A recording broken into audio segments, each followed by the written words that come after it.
Let me just say that I associate myself with everything that has been said about the need for this, and I just want to tell a little different perspective. And Jeff Merkley, thank you for your leadership, and I'll talk about when we had our first press conference.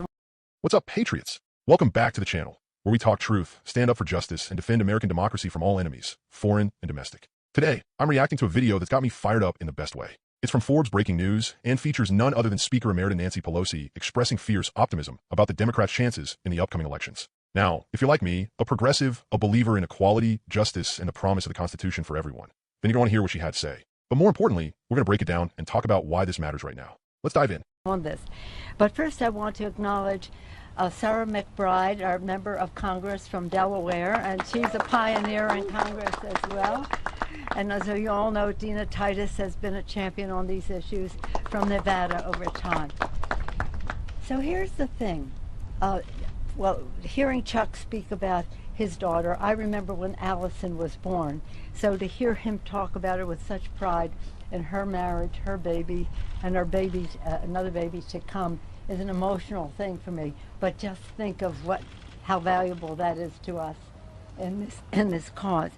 Mark Takano, I heard your speech as I was coming. Our great leader, the whip, the House Democratic whip, Catherine Clark, is now with us as well.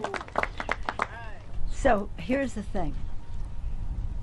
Go back a few years, and when Tammy was speaking, she was talking about how to get the votes and the mobilization involved in that. But go back a few years. We had four things we were going to do. Four things we were going to do. We were going to have a fully inclusive Hate Crimes Act. We were going to have ENDA, Ending Discrimination in the Workplace. We were going to have marriage when that became a court issue too. And we had a number of things, including the repeal of Don't Ask, Don't Tell. In the course of that, folks said, why are we doing ENDA?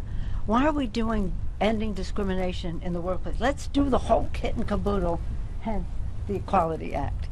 It was a challenge because it involved the Civil Rights Act and the rest, and those who were very protective of it, and rightfully so because of certain things that go on around here that we didn't want to interfere with what protections were already in the law.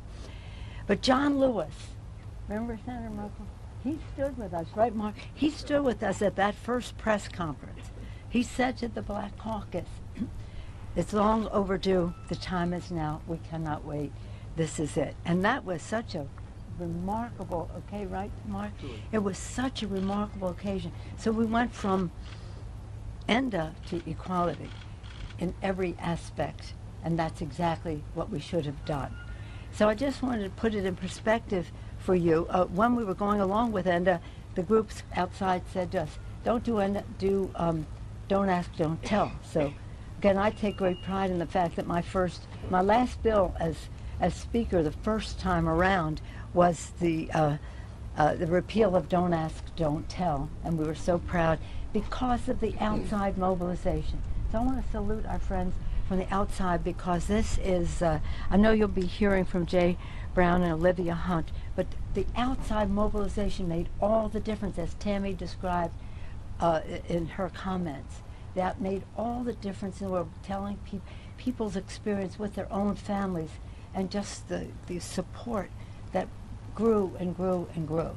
So hopefully springing from this introduction, let me just say Senator Merkley has been such a champion, relentless, persistent, constant on all of this, and I salute you for your leadership and always look to you for guidance on this, on other issues as well. So that's why I'm here again to say, let's get it done. I don't know what the prospects are now, but I do know that we're going to win the House. I know we're going to win the House, hopefully the Senate. We're going to win in a short period of time. It will be clear to them, and maybe they'll be more receptive to doing what the right thing is. Now, the next speaker that I'm going to yield to spoke on the floor for, what, 20, let me read to get it exactly right. 20, how long was it, okay, 25 hours. I had the record in the House for over 8 hours. Of course, I had on spike heels, and and we can't yield, but nonetheless, 25 hours, a record that African-American leader could replace the record there of a, what would you call him? Segregationist. That's as gentle a word as we can use right here, I guess. So I'm so glad that I'm going before him, because you never know how long he's going to talk.